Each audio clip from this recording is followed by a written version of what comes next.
Your network is your net worth. Come listen to some of the most successful people I know share invaluable knowledge, stories, and advice in real estate, business, and beyond. This is Weiss Advice. Whether you want to take your business or personal life to the next level, look no further. Welcome back to another episode of Weiss Advice. I am your host, as always, Yona Weiss. Excited to be here today with Paul Shannon. Paul and I go back a couple of years, and he's doing a lot of amazing things in real estate. So I'm just glad to have the opportunity to have you here on the show, Paul. How you doing? Yona, I'm doing great. It's an honor to be here. You're somebody that I've looked up to as far as someone who does social media right. You're a connector of people, a really nice guy, and you saved me a lot of money on my taxes a couple of years ago, which I'll never forget. So we're friends for life now. Exactly. I have that great, kind of position that I save people lots of money and they happen to like me for some reason. I don't know what the correlation is, but paying less to Uncle Sam and having friends is something I'm good at. So glad to be here. Glad to have you on the show. And, looking forward to learn a little bit more about, how you got started in real estate specifically, but, really what's it all about? I like to start sometimes the podcast with what's your why, because that kind of drives people. And if you have something that's really driving you to do this, to leave a very successful, sales career and go into full-time multi, which is pretty active. It's not, it's not passive, even though you've invested passively, I'm sure you're getting in the dirt. Yeah, that's right. I mean, to answer your question about what's my why, it's my kids, it's my wife, it's my family. It's the freedom to choose when I want to do it, who I want to spend time with, when I want to spend time with them, what I want to work on and challenge myself with, to stimulate my mind and continue to grow as a person. So all those things kind of make up where I am at today. I spent a long career in sales, about 15 years. I probably wanted to get out about 5 years in. And I was very enamored with the idea of real estate. I was hooked on HGTV back in the early 2010, 2011 period with all the house flipping shows and just thought it was kind of cool. Read some books and really just never took action. I had analysis paralysis when I did start to study and learn the business. And I waited way too long. There's one thing about being book smart, and then there's another about being street smart. And you learn so much more by actually plunging in and taking the dive and taking action. So I actually did that back in 2016. I bought a duplex. It came with tenants in it. It was an older property. I learned to kind of manage the tenants, understand some of the maintenance issues, build relationships with contractors, sign leases. I got my real estate license and kind of learned the business from the ground up and got more and more excited about it. Shortly after that, I bought a single family home at auction, which came with a lot of problems. It was intended to be a BRRRR, which was successful. So I basically bought it, rehabbed it, rented it out, refinanced it, pulled all my capital in, some out, and then did it again and again and again. So that's really where I got started in real estate, where I got the confidence to go into the business sort of full time. In 2019, I left my corporate career selling ophthalmology equipment and implants that are used for cataract surgery. So I was in the operating room every day, and time was really the constraint there. So when I aligned my why with wanting to spend the time the way I mentioned before I did, with what became really a passion and an interest in real estate, I saw that my life was going in a different direction, and I started to take that turn. That's so interesting, because it sounds like you were just kind of doing it as a side hustle at the beginning. Buy a duplex here, buy a single family, and you did it the HGTV way, sort of, right? You were doing some fix and flips. You were doing a lot of that. How many properties did you actually, if you mind sharing with us, like how many did you transact with or own at any given time? I've transacted and owned as many as 150 units. My portfolio today is just a little over 100. And I've done that through either my own equity or joint ventures with other partners. Mm-hmm. And most of the strategy has been built around kind of taking that BRRRR strategy from the single family space and then transitioning it over into multifamily, where you can think of it more as recycling capital, right, or oftentimes you'll hear the terminology velocity of money. In the active real estate game, when you can kind of control the asset, not necessarily syndication. I like syndications a lot, but this is more of a JV style deal where there's only a couple partners, or maybe it's just myself. You've got complete control in the asset. And what we do is we go in and buy assets that have vacancy issues on the multifamily side. And what that allows you to do as the operator is control the rehab. So you're not worried about turning over leases or displacing tenants to then go in and rehab units and drive market rents up. You have a blank slate when you come in. So these are typically underperforming assets, which we love. they have a distressed element to them. So maybe the owner of the property is an older gentleman or woman, and they've been in the business for a long time, and they just don't have the desire anymore to go in and rehabilitate 15, 20 apartment units. Or maybe there's some sort of undercapitalized situation where they just don't have the CapEx to go and make that plan come to fruition. So that's what we try to capitalize on, is to buy assets like that are more like first generation value add deals, where we can go in, renovate 30 to 50% of the units, drive up occupancy, bring market rents up actually a little bit below, or bring our unit rents up a little bit below market rents. So we have a nicer product at a lower price. And then, obviously that impacts the bottom line and net operating income. So we've got an increased value in the property. We extract that money out through a refinance. Of course, we do cost segregation on top of that. Smart move. And then we have this lump sum of money that we can go in and reinvest in a new property, but are able to maintain and hold that other property, the initial property.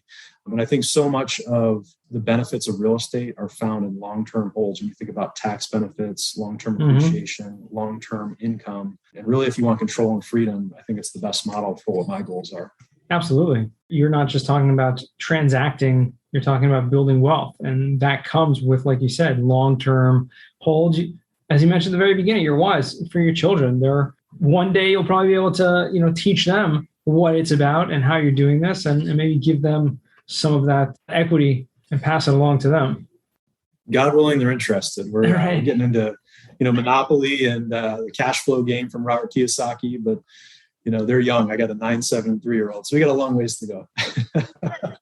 You got ways to go, but even the 9-year-old, the 7-year-old, they can grasp certain concepts. Obviously, like you said, the cash flow game and stuff like that, they'll grasp it, and soon enough, bring them alongside your projects. And you do a lot of hands-on projects. I mean, the properties you're buying are pretty local, correct?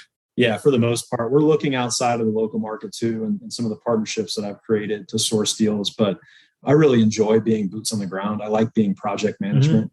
I was doing my own property management, as I mentioned before, but I started outsourcing that at 8 or 9 homes when I was just doing single family. And I stumbled a lot. It wasn't my core competency. I wasn't good at it. I didn't enjoy it. And I realized that. But what I learned from it was that I could take away my experiences that I had and then manage the manager. So I had that kind of core foundation and understood what the functions are of a property manager and what to look out for.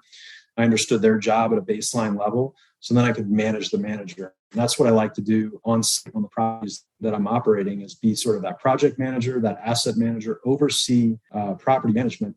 And I've kind of found my niche, so I'm enjoying it. Very cool. That's awesome.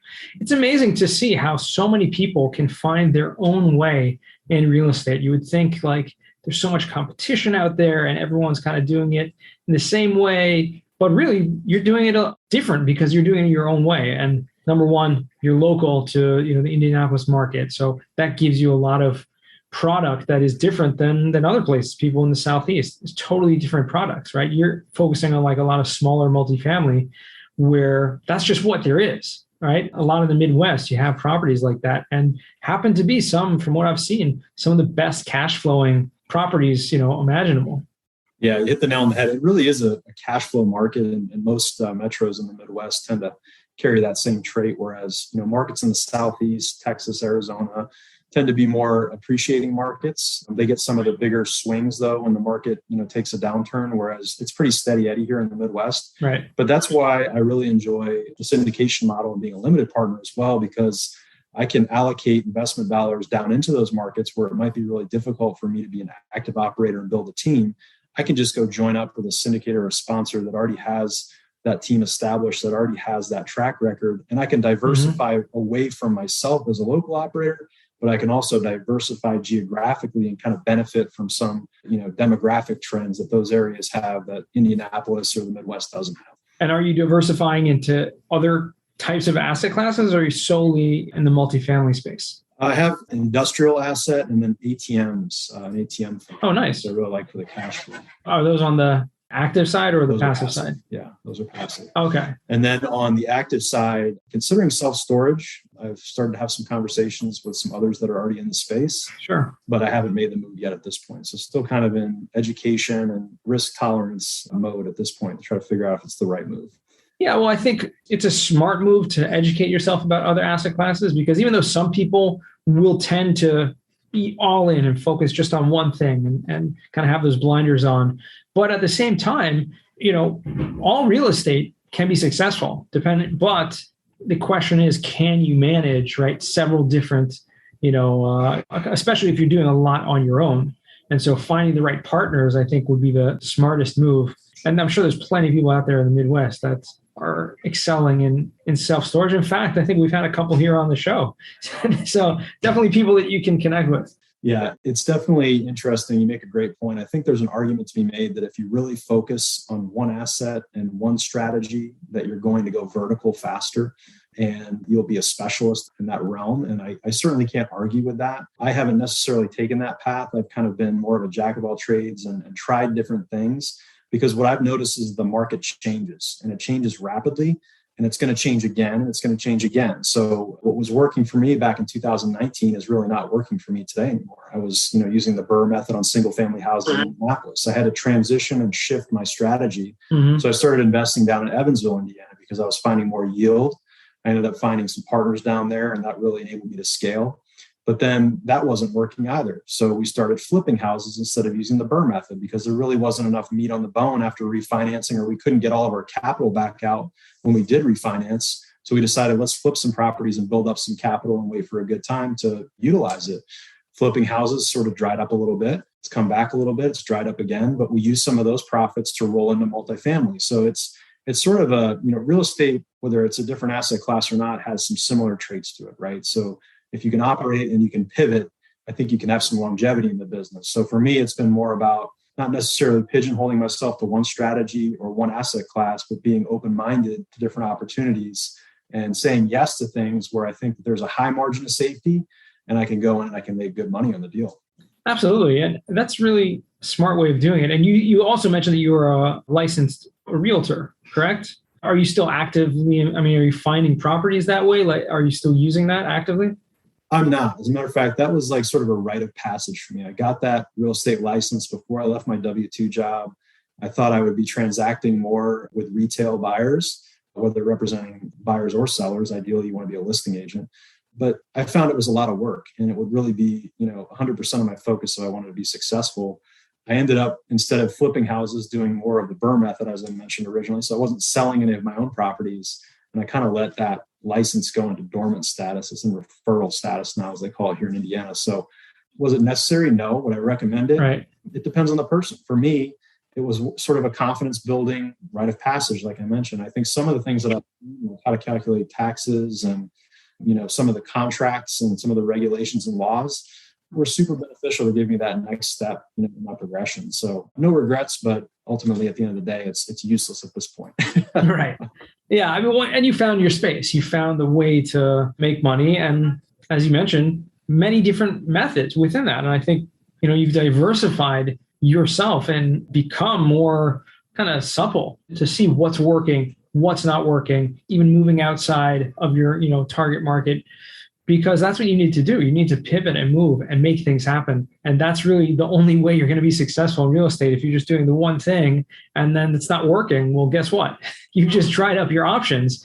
You can't keep doing the same thing if it's not working. Although I do see plenty of people out there doing that still, and they're just finding ways to make it work. How are you still finding properties right now in this current environment where, it's become a little more difficult to, at least from what I've heard, to find good deals? It's very difficult right now. At the time of this recording, it's late June 2022. So where we are today, there's sort of a disconnect between the bid-ask spread with where sellers want to get to a certain price and buyers just can't reach it because the debt markets, the capital markets have changed extremely quickly, where interest rates have risen, the federal fund rate's on the rise. So there's higher cost of capital, and then there's also lower leverage as well. So agency debt, you're at like 50% LTV. Bridge debt, maybe 65, 70%. And, with agency, you're probably at like a 5.5 interest rate, and bridge, you might be at 7. So that's about double where we were a couple of years ago, or 6 months ago, a couple of years ago, forget that, 6 months ago. So it's made it a challenging environment to source and underwrite deals that actually pencil well, that can be, good as far as risk-adjusted returns, not just returns, but protecting the downside, but still finding deals. I've actually acquired more units this year on a per unit count basis than any other year. So it's kind of a snowball effect. As you get going, you get exposed to more opportunities, and with more opportunities, there's more, needles in the haystack that you see. So this year, I'm working on a 40-unit property in Indianapolis that was actually sourced. I met a guy at a conference. He knew I was from Indianapolis. We sort of, connected and networked, and he found a deal that was referred to him on Facebook, and he thought of me. So he reached out and he said, "Have you seen this?" I said, "No, I'm not a Facebook guy. I'm on LinkedIn, but I don't do Facebook. But thanks for bringing it to me. Are you interested in this deal?" He said, "No, not at this time." He's like, "Go take it down and see what the guy says." So I reached out to him, and he had, at that point, had a cash offer in hand. And I saw what he was selling it for on a price per unit basis, and it was much lower than I had seen in a long time. So I kind of thought out loud with him on the phone. I said, "Well, listen, I might be able to come up with a line of credit. That's going to take me a few days, maybe a week, and I'm not sure I can even get it. So that's not really that great of an idea. You're not going to wait around here. I'm sorry, I don't have 7 figures to give you, but here's what I see. Competitive properties in the area are trading at X, and they're generating X for rents and income. You obviously have a property that needs some upkeep and some CapEx infusion.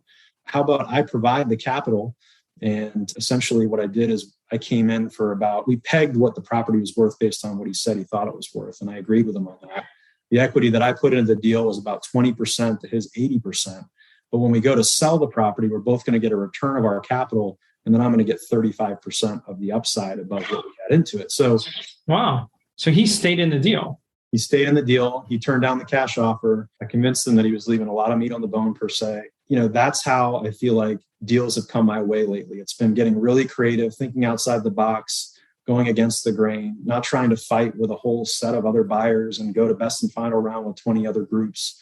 I just can't walk away feeling like I'm getting a good deal there. So in this case, got a little bit lucky, but right. The harder you work, the more networking you do, the more you put yourself out there, get outside your comfort zone. It's interesting how, the luckier you tend to get. So I'm going to keep doing that kind of stuff because you just never know what's around the corner, right? 100%. That's a great story also. I mean, most people, when they talk to a seller, they're just trying to negotiate and trying to figure out the best terms. And yes, try to make it a win-win. But this was really a win-win in a whole different way because you provided more information than the seller probably even knew himself. And so you allowed him, based on that new information, to make a totally new decision that he hadn't even considered before. And that's really the definition of synergy and the win-win. So kudos to you. That's an awesome story. Thanks. And to this day, him and I speak weekly. We get on asset management calls with our property manager every couple of weeks. I'm on site at the property pretty much weekly, managing the rehab, but I've never met him before in person, which is, crazy in this day and age. Like before COVID, that probably never would have happened. But today it's like, it feels pretty comfortable. And he's actually the guy that I might end up partnering with to do self-storage deals. So it's just interesting how things come to fruition. And, you just keep putting one step in front of the other and you start to see the forest through the trees, and there's different paths that open up. And, that's why I always say to people that, are just getting into the business, like never quit. I mean, literally just never quit. First of all, get started and then just never stop because, it's amazing when you look back over the course of a year, not that much can change in a year, but if you look back in 5 years, it's unbelievable. I'm not the first person to say that, but you can really make changes in your life over 5 years if you just stick with it, be consistent and persistent as well. 100%. Another thing I love about that story is that it came through social media, and that just goes to show you, for everyone listening out here, everyone knows that I'm very active on social media, right? LinkedIn. I do a little bit of Facebook stuff, especially some active groups on there, which can be extremely beneficial. But when you see something and people, that's really the definition in my book of what networking is really all about. It's not just about meeting people. It's about meeting people and listening and understanding who they are, what they're doing, and how you can help them. And so if that information goes in and kind of integrates into you, and for me, it does all the time, immediately you think of Indianapolis, you're going to think of Paul Shannon, right? It's just going to, and so too with everyone else. So when this person saw someone selling a property out there, they immediately brought it to your attention. And I assume they weren't working for you, right? They weren't, necessarily trying to get some people are doing that just simply because they're brokers and they're looking to get, a deal out of it. It's just the power of the network. Right. And it's this community I found, and again, I waited too long to get involved, but I've just been so, blessed and excited to be a part of the community that we have here.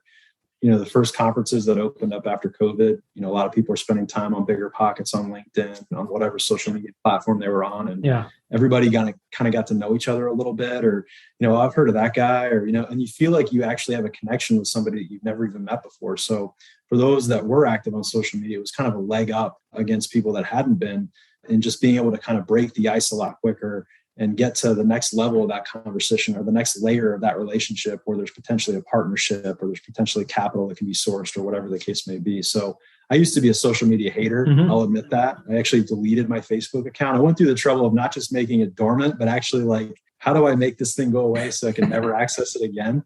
Which was actually harder than I thought it would be. But I regret doing that now. I wish I still had that kind of in my back pocket. But, I'm active on LinkedIn as well. And I feel like it's been a big reason for my growth, not just from connections and networking and such, but also from holding myself accountable. If you put information out there and you put yourself out there, and then you have that day where you're just kind of down and you're not feeling like going on and things aren't going your way, and you're like, I just want to give up. You look back and you're like, wow, I've got all these thousands of connections that I'm accountable to. They're going to wonder what's going on. Like, why didn't he follow through? So for me, that's part of it, is personal accountability on top of all the great people that I've connected with, and the people that are far ahead of where I am and where I'd like to be, that kind of drive me and push me. That's a great perspective. I never really thought about it that way. I mean, I think subconsciously I think about that a lot, because obviously I'm extremely active and posting consistently daily for years. And I do feel a bit of responsibility and accountability to all those people. Like, what would it be if I just, if I didn't show up? And take time off for sure. But I feel like there's a responsibility there. So I want to make sure that our network is being fed, what they need. And for me, the biggest thing that I can do is to help other people. And I think social media gives you, and we were just talking about this a second ago, but gives you that leg up to now know people all over the place, and people that you would have never connected with and been able to have that insight into beforehand, right? You go to a conference now, like you said, you feel like you know this person, but even more than that, you can make connections. I go out of my way every single day, and this is just for me. Anyone listening to this, feel free to copy me and do this on your own, but I go out of my way to make a connection between two people that I think is relevant every single day. And so because that, you never know where that relationship will go. This person that introduced you to the owner of this 40 unit, now this has spawned a whole new relationship that you're even considering not only have this great deal, but considering investing further and doing more deals together. You never know where one introduction can take you. That's right. It's somewhat of a numbers game, but it is a very powerful tool. I think you've done it better than pretty much anyone out there. So I don't need to tell you, you are natural at connecting people. And that is what makes networking so powerful and exposes opportunity and, makes people better. So thank you for all you've done. I strive to be in that same camp and, just consistently add value. I think if you're on there and you're trying to sell something, it shows. If you're on there and you're trying to add value or give a different perspective or spark conversation or connect people, then, you can be inspired yourself by doing that. And it kind of drives you to move forward with it, and it opens up other doors. So it's cool.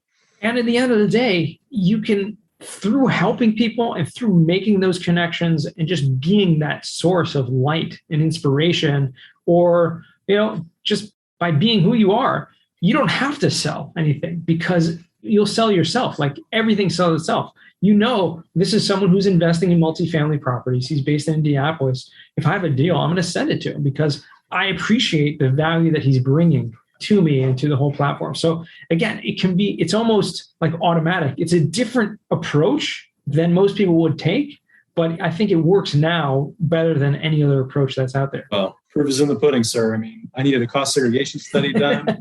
Jonah White, he's my guy, so it works. Exactly. It's amazing. It's pretty incredible.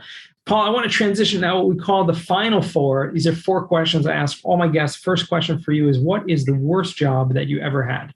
It's not hard. It wasn't the first job. I think it was the second or third job I had. I was in high school. I worked at a hearing-impaired nursing home as a dietary aide. So I would get in and I would prepare food around 6 a.m. We would serve on a tray line to all the residents of the home there. And then we would do dishes, and then we would prepare for lunch. And then I would get off my shift after, about 8 hours, smelling like unbelievably bad, and was exhausted. And very hard work. So it showed me what the power of education means and drove me to be, in a position where I could have better choices. So very difficult job.